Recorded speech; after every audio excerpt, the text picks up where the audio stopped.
La question de la moralisation de la vie publique est un sujet complexe.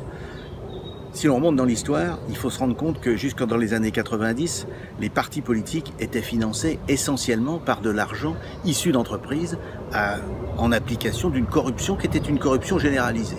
Nous avons mis en place, depuis les années 90, un système de financement public de la vie politique qui fonctionne aujourd'hui bien, avec quelques difficultés sur lesquelles nous allons revenir. Mais il faut se rendre compte que nous sommes dans une démocratie qui a fait des pas très importants vers l'exemplarité.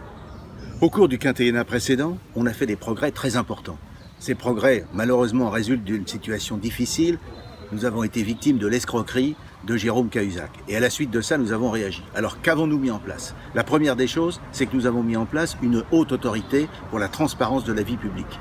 Et le patrimoine des élus est contrôlé à l'entrée du mandat et à la sortie du mandat, de façon à ce qu'on vérifie qu'il n'y a eu aucun enrichissement qui serait inexplicable et qui ne pourrait s'expliquer que par un pacte de corruption.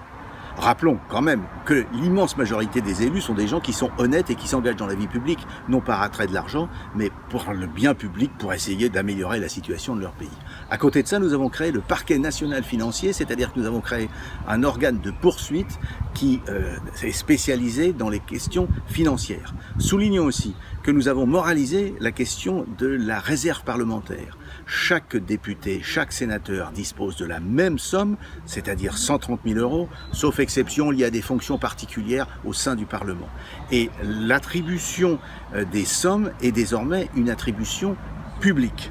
Donc les progrès sur ces questions ont été très importants.